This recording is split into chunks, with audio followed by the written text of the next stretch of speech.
Baik, selamat siang semuanya. Saya ucapkan terima kasih dan selamat datang telah hadir dan meluangkan waktu untuk pertemuan kita hari ini.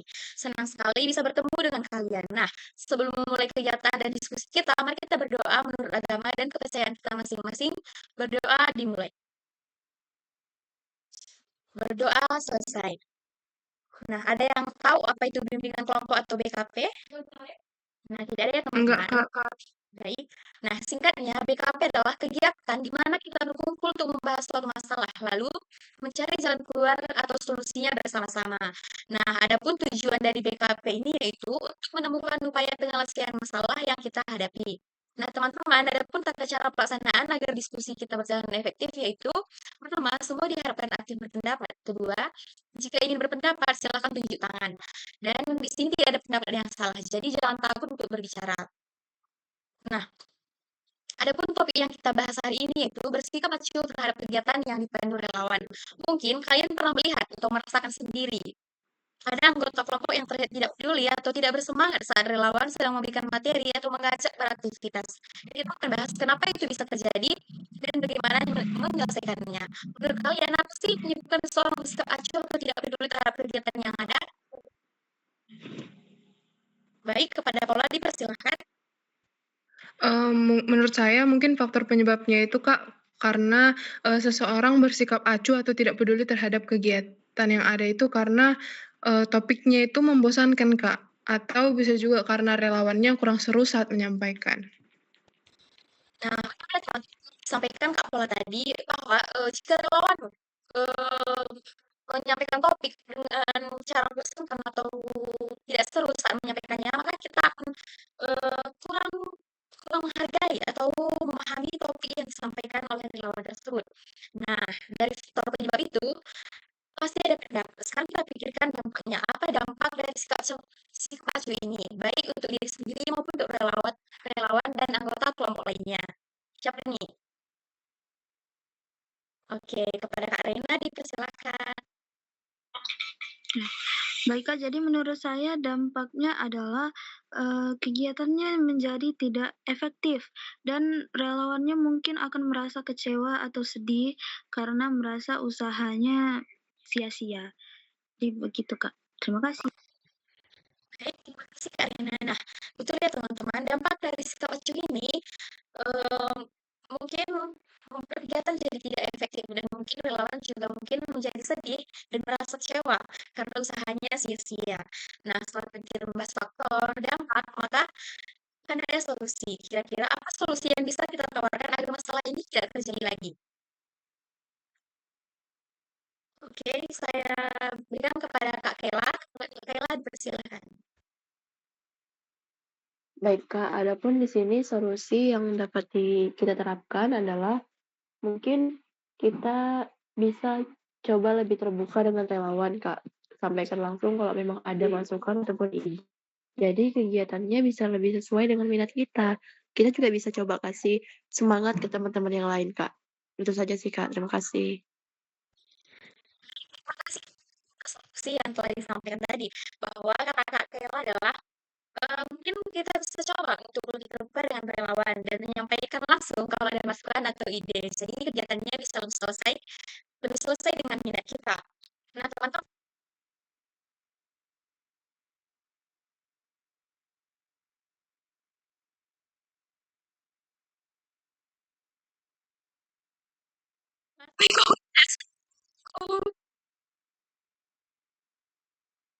oke, dari Kela ya. Satu, dua, tiga. Baik, terima kasih kepada Kak Kela atas solusi yang telah disampaikan tadi, di mana Kak Kela mengatakan bahwa mungkin kita bisa coba lebih terbuka dengan relawan dan menyampaikan langsung kalau ada masukan atau ide. Jadi kegiatannya bisa lebih sesuai dengan minat kita. Nah, teman-teman, setelah kita tadi membahas tentang faktor penyebabnya, dampak dan juga solusi, nah sekarang kita sudah sampai di komitmen. Kira-kira dari teman-teman sekalian siapa nih yang ingin menyampaikan komitmennya? Baik, kepada Kak Nur Fadila, dipersilakan. Baik Kak, kalau menurut saya komitmen yang bisa saya sampaikan adalah, karena ini tadi bersikap acuh, benar yang seperti dikatakan Kaila, kalau misalnya memang kalian tuh nggak nyaman, ya udah kasih tahu biar tuh relawan tuh tahu apa yang kalian mau teman-teman, karena orang tuh nggak bisa nebak hati kita. Jadi langkah baiknya kalau misalnya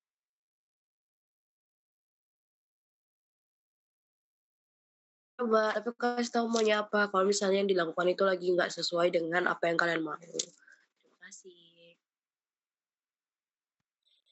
Baik, terima kasih Kak Nur Fadila atas komitmennya yang telah disampaikan bahwa Kak Nur Fadila komitmennya yaitu untuk menyampaikan jika kita merasa ada masukan-masukan atau ide kepada relawan tersebut.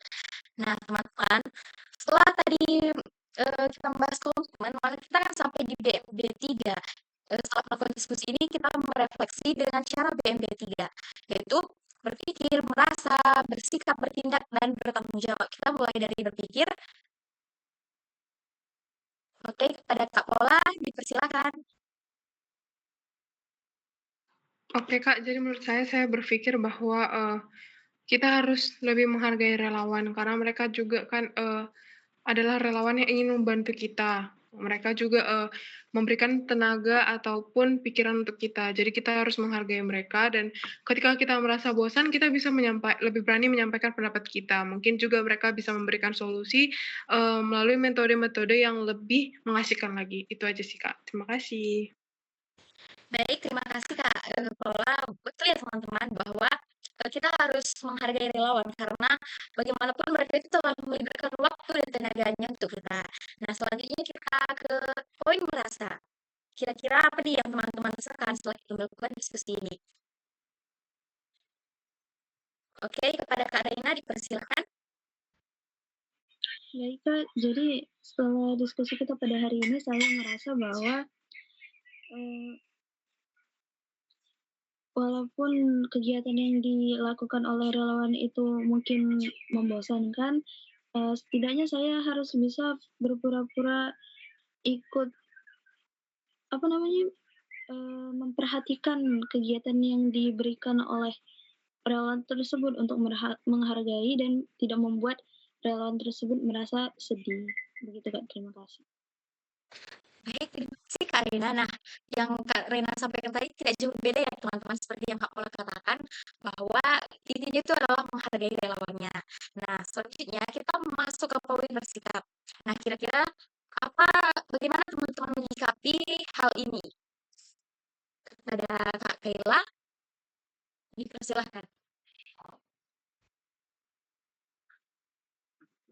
Baik Kak, adapun sikap yang ingin saya tanamkan adalah saya ingin lebih terbuka lagi begitu ya Kak, untuk lebih terbuka dengan relawan serta aktif dalam kegiatan-kegiatan yang memang diselenggarakan mereka, sehingga mereka tetap semangat untuk membimbing kita Kak, gitu, dan coba terus memberikan semangat ke teman-teman seperjuangan kita. Terima kasih Kak. Kak Kayla tadi yaitu Kak Kayla berusaha untuk bersikap untuk aktif dan dengan cara dia aktif bahwa hal itu menunjukkan bahwa dia menghargai kegiatan-kegiatan yang dilakukan oleh lingkungan. Nah, selanjutnya ke poin bertindak. Nah, tindakan apa nih yang teman-teman dapatkan atau lakukan dalam diskusi ini? Baik, kepada Kak Nur Fadila, dipersilakan. Jadi tindakan yang dapat saya lakukan kayak yang udah saya bilang di awal tadi Kak. Karena sifat acuh kayak yang dikatakan Tarina juga mungkin saya harus bisa pura-pura peduli atau ya seenggaknya menyenangkan hati mereka Kak, walaupun yang dilakukan ini sedang tidak sesuai dengan minat dan kemauan saya, tapi menghargai apa yang sudah mereka lakukan. Itu saja. Selanjutnya ke poin bertanggung jawab. Nah, tanggung jawab apa yang akan kamu tanamkan dalam diri kamu setelah kita melakukan diskusi ini? Nah, pada Kak Najwa dipersilakan. Baik Kak, dari poin yang bertanggung jawab ini saya menyadari bahwa relawan hadir untuk membantu sehingga kita perlu menghargai usaha mereka dengan ikut berpartisipasi atau setidaknya memberi respon yang baik. Terima kasih Kak. baik dan semuanya yang telah merefleksi tentang diskusi kita hari ini. Nah, bahwa intinya kita harus menghargai relawan-relawan yang telah meluangkan waktu dan tenaganya untuk membuat kegiatan-kegiatan kepada kita. Nah, teman-teman, selanjutnya kita masuk ke kesan dan pesan. Nah, setelah melakukan diskusi ini, pasti kesan dan pesan yang teman-teman ingin sampaikan kepada Kak Nazwa ya, Kak Nazwa lagi. Nah, dipersilakan kepada Kak Nazwa. Baik Kak, kesan dan pesan yang dapat saya sampaikan ialah saya lebih merasa mengerti sekarang Kak, gimana cara merespon para relawan yang datang sama kita ya kan Kak. Terus pesannya, semoga ke depannya kita semua bisa lebih menghargai setiap kegiatan yang diberikan relawan. Terima kasih. Baik, terima kasih banyak Kak Najwa atas kesan dan pesan yang telah Kakak sampaikan.